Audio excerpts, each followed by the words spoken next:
I am with Jim Choyke, and I just want to ask you, who are you and what kind of a real estate investor are you, Jim? Good morning, John. Who am I? I'm a 65-year-old person that is working to save for retirement. And that's why I'm into real estate, I guess. I got into real estate for diversification. I work for a major company in St. Louis. I have a 401k. I have an IRA. But when you diversify into those, you're still stocks. It's small cap, large cap, S&P 500, Russell 2000. You can get bonds, but to me, that's not enough diversification. So I decided to get into real estate to diversify my investment or retirement portfolio. So you could say I'm a part-time investor. I'm not a full-time investor since I still have a full-time job. But that is why I got into real estate. Okay, that is why. Okay, that was my next question, and I guess how? What are your what kind of strategies are you using? What do you have? I'm doing buy and hold. Okay. I'm doing buy and hold, and I am very conservative. So I am not heavily leveraged, even though with interest rates how they were, a lot of people were were doing a lot of borrowing. I am leveraged on one property, but I borrowed from myself. I borrowed from my 401k plan to buy one property. So I paid back myself. I did get a home equity loan on one property, and another property I own in my self-directed IRA.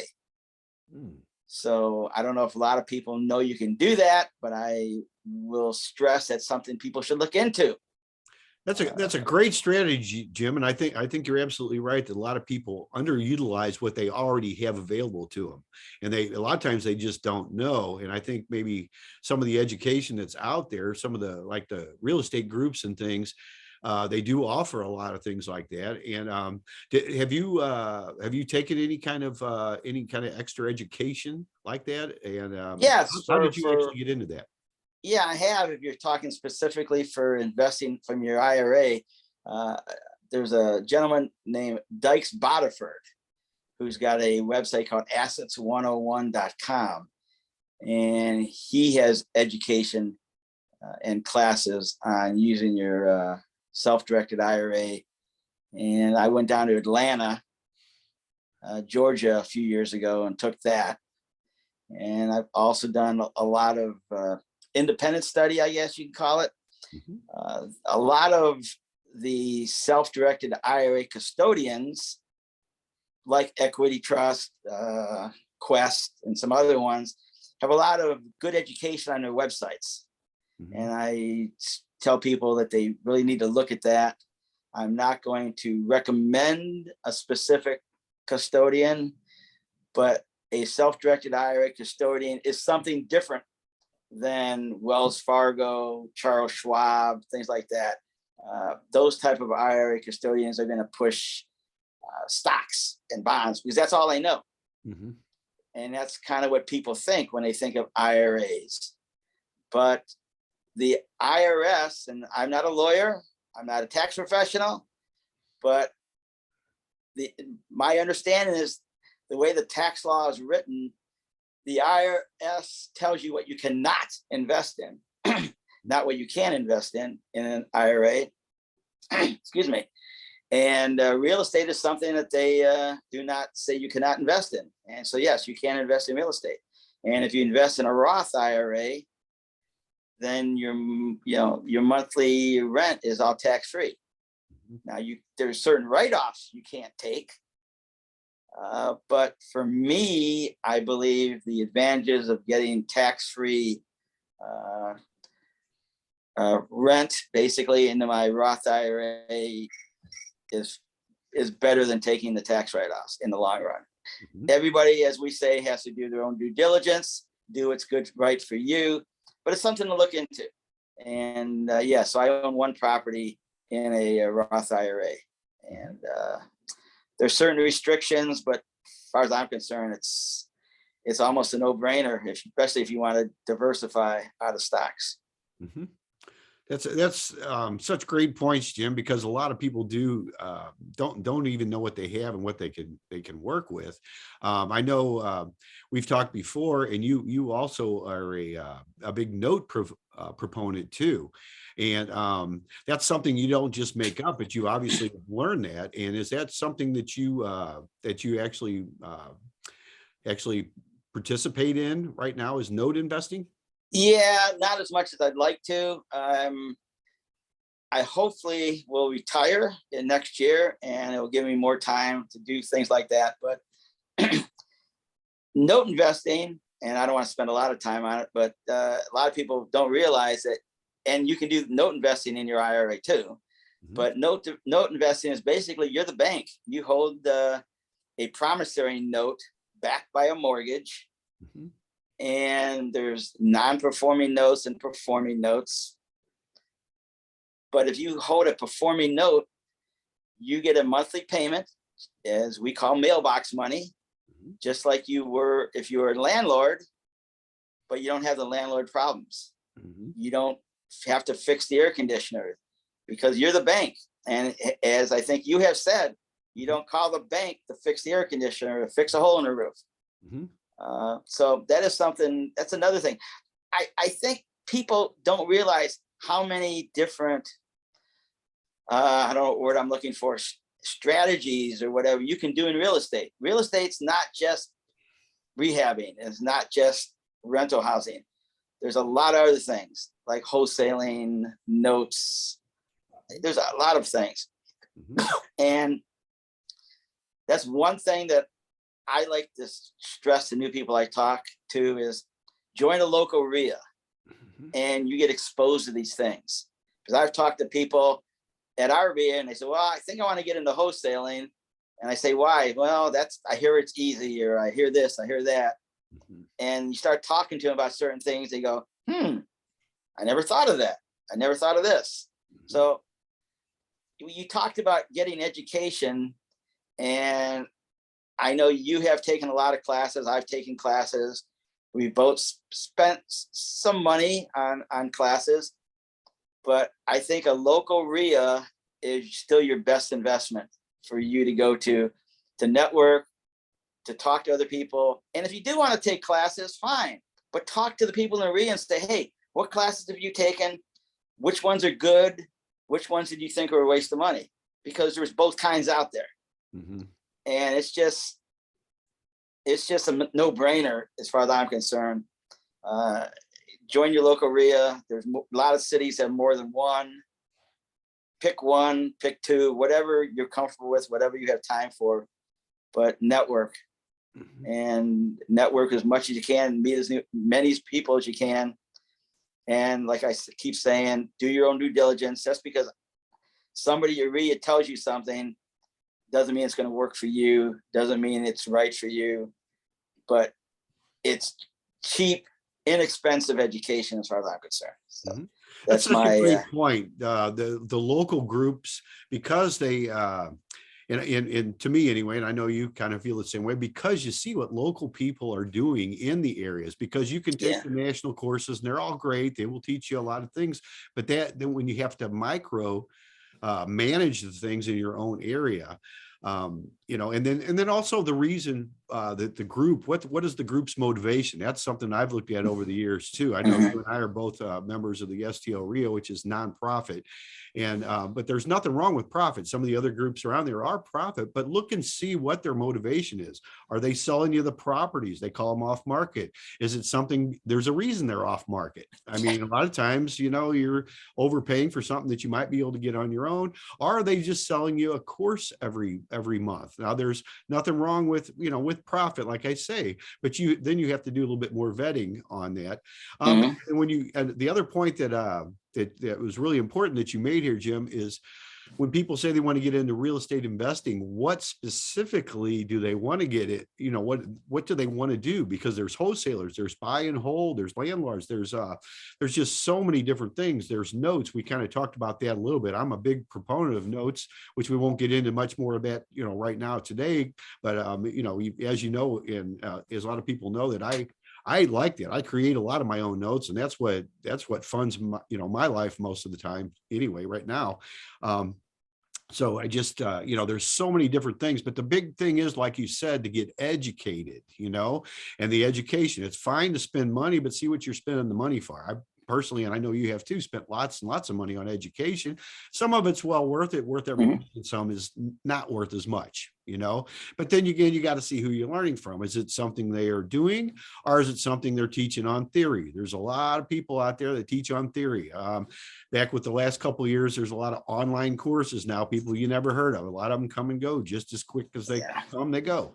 Well, that's not what we're doing. And one thing about being, you know, being involved with a local REIA, you know, real estate investment association, is you can find out what works in your area and find out what they've done, what's been worth it for them. So I think that's just such good points you brought up. Just a couple more questions. I know you're a busy guy, like we all That's are fine. these days. I just want to ask you, what would you say is the best real estate deal you've ever done, Jim? The best real estate deal. Mm-hmm.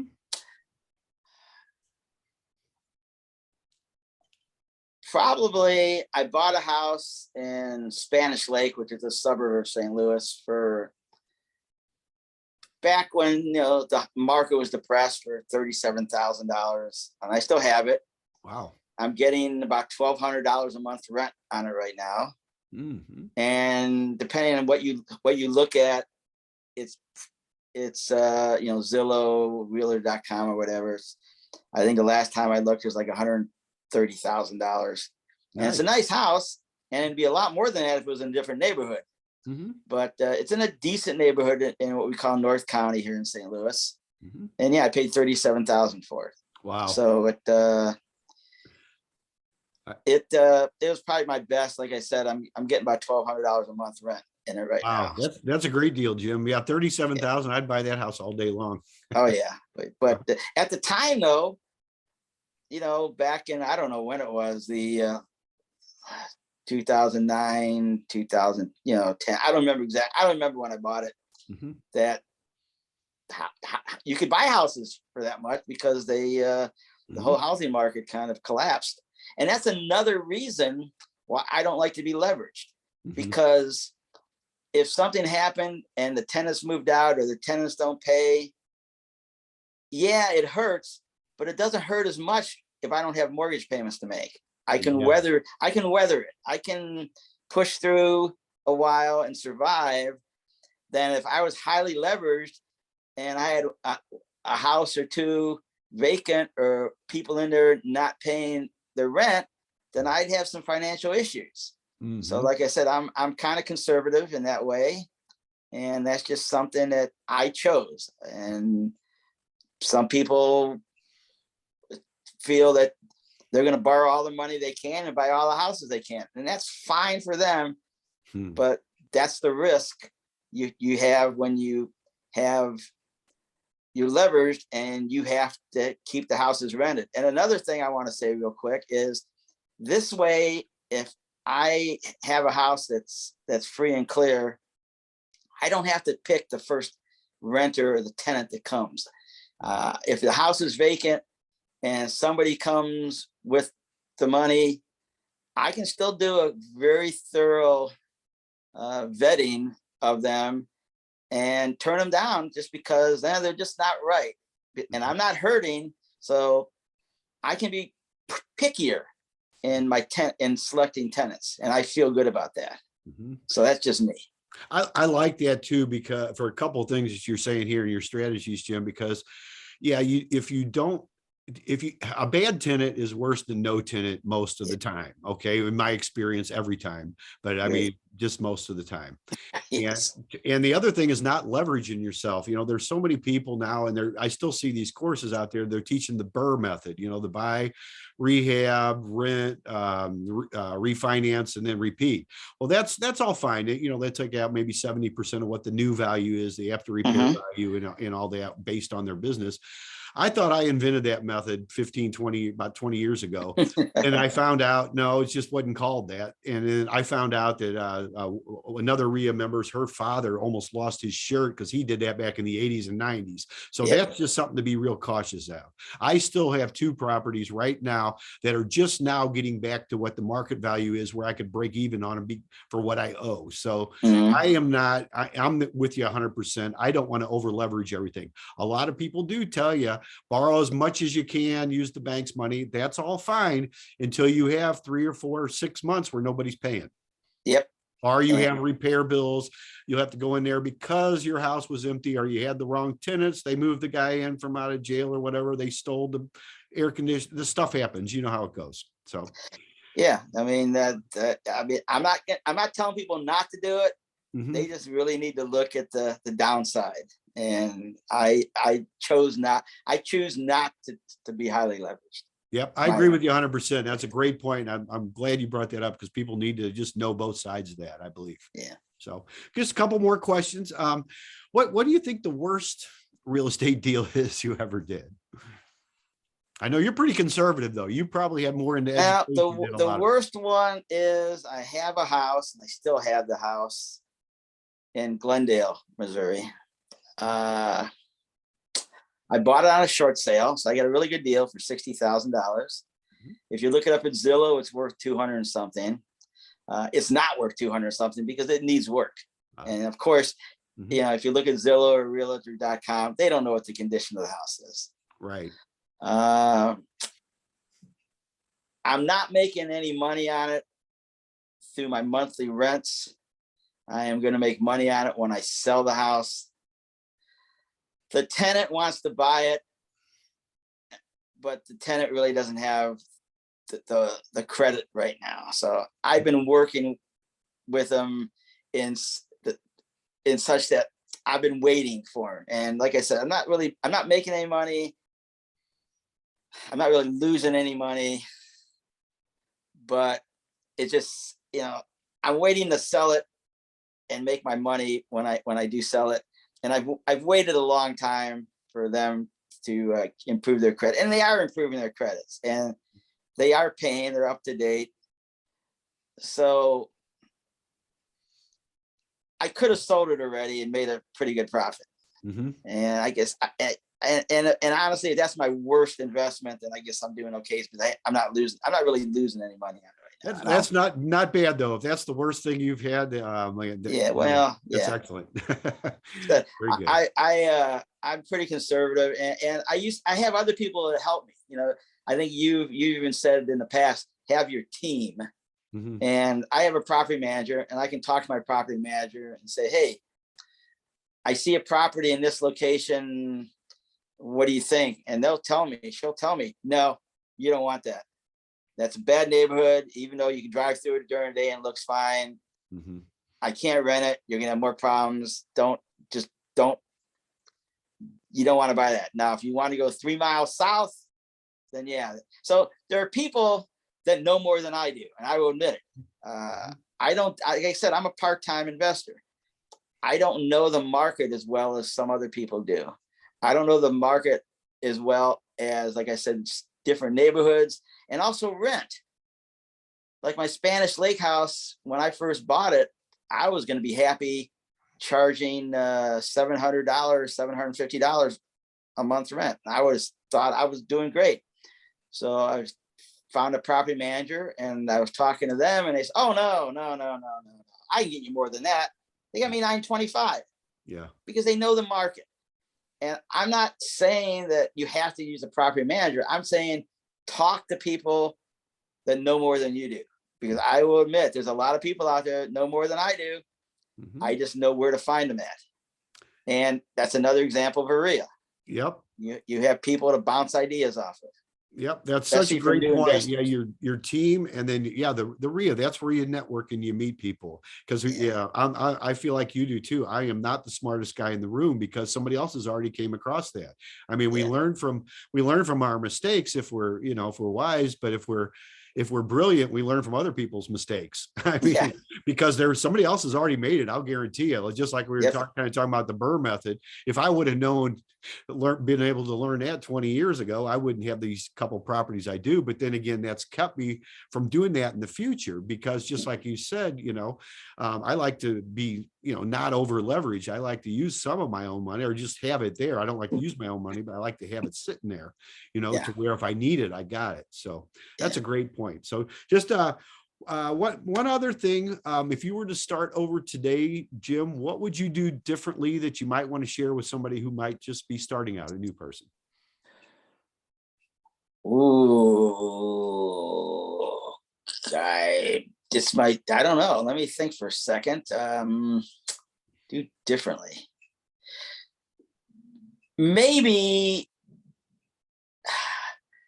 as I look back, maybe I guess be more, I don't want to say aggressive. Like I said, I'm a part-time investor.